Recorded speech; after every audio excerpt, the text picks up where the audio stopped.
Viewer discretion. I have a speech impediment, aka a stutter, so if I stumble over my words, that is why. But welcome to podcast episode 3, and today we're going to be talking about guns and mental health. Now, the reason I wanted to bring this topic up, well, one, because of two events that arrived in the last week or so.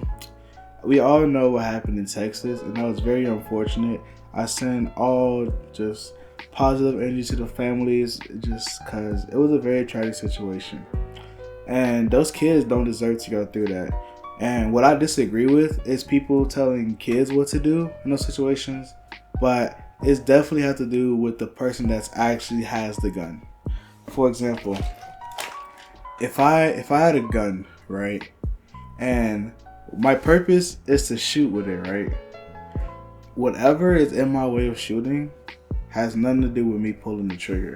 It has nothing to do with it. Those kids had nothing to do with them being, unfortunately, behind or in front of the gun, unfortunately. And I feel as if we're not doing enough to protect our children at all, especially if we're quick to blame children and not establish gun laws. Then of course that's going to keep happening, as thousands of shootings have happened in the past 3 years. After Sandy Hook, we said there was no more, but there has been thousands more since then. And it's just very unfortunate and very sad. And like before I get into that, I want to talk about mental health and how, especially as a nation, we don't take it seriously. A lot of people in my generation, a lot of us have mental health problems, but our parents ignored it, and so we just grew up having those same problems, and nothing has ever changed with us. And if I'm being honest, if nothing ever changes with how seriously we take mental health, it's going to get worse. It's going to get a lot worse.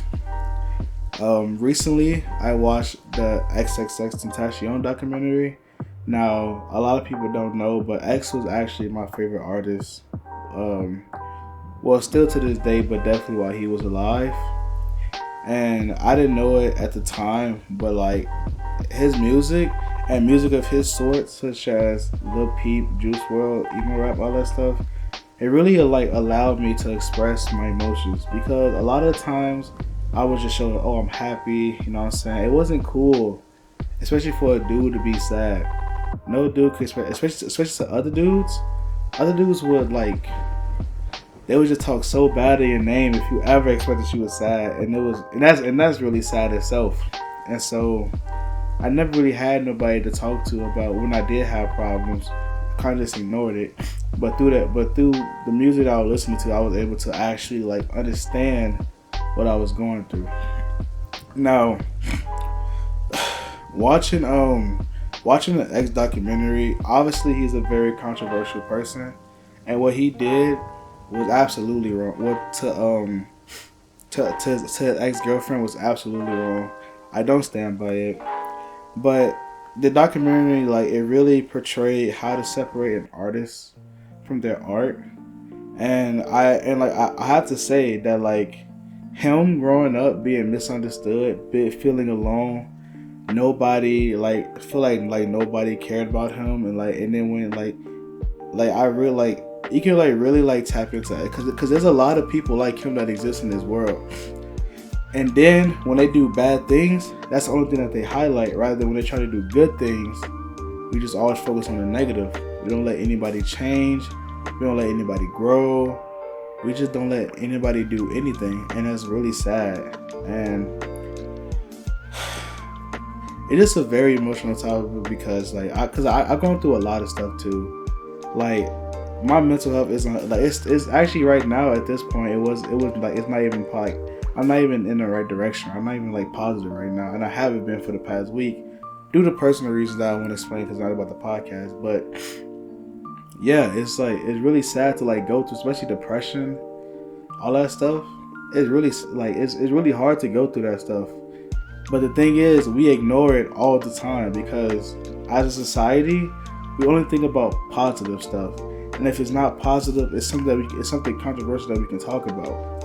And so with that, all we do is just talk about bad stuff all the time. And it never helps any of us at all, because all we do is focus on what's wrong, and it really just messes up like all of us, literally all of us. And I wanted to connect that with a lot of reasons why people don't understand why people do certain things. Because if I'm being completely honest, nobody in their right mind, absolutely nobody in their right minds just decides to like take somebody's life away, take multiple lives away, especially if they're underage. Nobody in their right mind does that. It takes a especially just like take yourself off Earth after that, or like not caring. Nobody in their right mind does that. And a lot of people, now that does not mean that what they did, that does not mean it's an excuse for what they did. For what they did is definitely wrong, 100% wrong. They just face every consequence for it. But the reason why we never solve any of this stuff, because we never tap into why it happened. We're always reacting instead of like getting to a point before it happens. And it's really sad it's really sad to talk about, because I do understand like what it like for someone to not understand you. But I never took it to the point that like, you know, I did something like that was like outrageously bad or whatever. But there are people that will know how bad it is. So I'm not saying I know. I'm not saying I know like why he did it. I'm not saying like who he was, the person. I don't know the person. But you just don't do it like in your correct mindset. Like, I feel like if somebody would have talked to him about his problems, I feel like that day would have never happened, and many days like that would never happen. Also, gun laws we need more gun control, because talking about the most recent one, he purchased an assault rifle, 2 of them, as soon as he turned 18. Got it the same day and everything. And like, if I'm being honest, anybody who buys a gun right on their birthday, especially an assault rifle, like, it shouldn't be that easy. It definitely should not be that easy. Like, I am not anti-gun, you know what I'm saying? Like, if you have a gun, you use it with responsibility. But if you make it so easy to get, so easy to obtain, then obviously people are not going to use it with responsibility. Same thing with a driver's license. A driver's license is actually very, very easy to obtain, and because it's so easy, I'm not saying that's the reason why a lot of accidents happen, but like a lot of carelessness happen with driving. Just because like people, I got a license, well, I can just drive now. Same thing with a gun. I got a gun license, I can just shoot now. Type stuff, right? And obviously it's different in every state, but it has to be regulated to a point where we shouldn't have to worry about mass shootings again out of somebody just purchased like their weapon, you know? I just feel as if like we could do a lot more than what we say to like actually like stop guns. Cause all we do now is just say like all we do is react when stuff happens, rather than having to stop. As I said before, rather than like, okay, we should make it harder to obtain guns so people don't go out and do crazy stuff, right? But instead, once again, we just ignore the issue until it actually becomes an issue, and then when it is an issue, we don't do nothing. We just talk about it. All we do is talk about it. Literally, like, that's all social media has done with the recent shooting. And what I want to talk about is that do not blame the kids. I know I brought it up earlier, but definitely don't blame the kids. And also, cops do nothing. If you put more security in school in terms of actual personnel, all they're going to do is hire cops, because who else is going to do so? Because if you hire somebody like randomly or application security, it's either the best application is going to be a cop due to cops already having that experience in that field, rather than somebody who just want to start. You know what I'm saying? And we already know how bad cops are.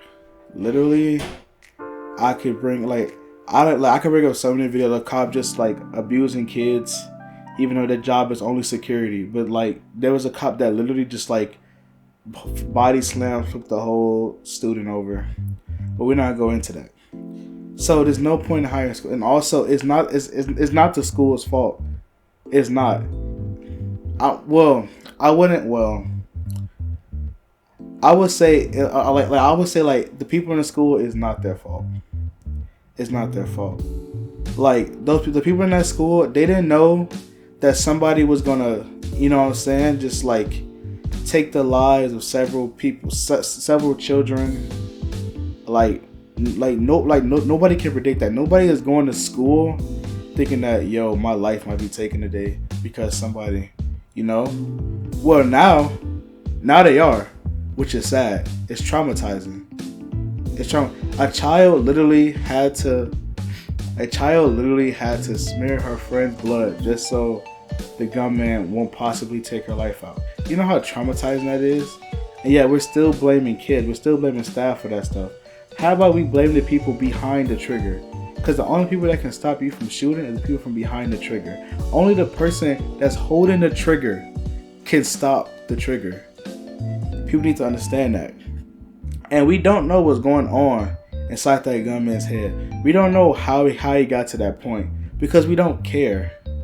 We don't care. We only care after he's done what he's done, after he's pulled the trigger. And matter of fact, speaking of that, which, can we talk about how the cops sat there and let that all happen? Why would we hire more cops in the school if it took forever for them just to go inside the school to actually save the kids? I do understand tactical reasons, but those are a school full of children, and they're weighted. I was reading an interview, and one of the kids even said that like you know, like they were just wondering why the cops was outside and not coming inside to save them, you know. So bringing back to my point earlier, why would we hire more security if that's what cops do? I mean, obviously, I'm gonna save another video for cops and just like the police department in total. So I'm not gonna dwell into that, but it's just sad that like that's a reality for some people, or that's a reality for children. That one day that they have to like just be careful that one day somebody is not going to be in their right mind and just end up going to their school and, you know, doing some very bad things. And that's why I wanted to make this episode on mental health and guns, because you can't have a society who's struggling with mental health and also have a society where it's easily a weapon that can easily destroy people can be easily obtainable. You can't you can't have that. And like, I mean, like, I would say either or, but if I'm being honest, only both will work. Only both. Because just because you're right in the head don't mean, you know what I'm saying, you're gonna do something, like you're not gonna do something bad. Because if you're right in the head, well, I don't even say right in the head, but if you're in like, or you're a positive mindset, then like you don't really need a weapon anyway, because what you gonna do with it? You're not going to, you know, even when hard times hit, you're not gonna use it to like take out somebody. So why would you even need it in the first place? But I feel like because mental health sucks, and I ain't gonna lie, it's gonna be a long time before somebody do something about it. So because that sucks, and because guns are just so easy to take up, especially in some areas, and even though like not legal, there's a lot of people with guns illegally. So I mean, like, yes, we need more gun control on illegal guns, especially control the illegal ones, because the reason why there's so many illegal guns is because the legal guns are easy to obtain, and that's pretty much like another problem in itself. So yeah, like, I think what I want you to take away from this episode is that a lot of things correlate to each other, you know, and you know, we just can't, as society, we need to stop reacting. We need to just like start doing stuff now. It's like because like stuff like that shouldn't even be like that. Like that shouldn't pass a person's mind at all. Like that stuff should not pass a person's mind at all. Obviously, if they're on the right, and the thing is, not everybody is going to be, not everybody's going to be like yippee ki yay happy all the time. That's life. That's reality. We're humans. We have different emotions for certain reasons, right? But we should do all that we can to help somebody. Because a lot of people need help. A lot of people don't have that outlet for help. So if you just help somebody. Like, I'm not saying go out your way. I'm not saying like sign up, advocate, all that stuff. But all I'm saying is that if you see somebody that's having trouble, if you see somebody that's like, like need a talk, like just need something, just help them. You know what I'm saying? Because a lot of times that person, because like I tell you, not a person would appreciate you helping, and they will tell you they appreciate you helping. That'll make you feel a lot better.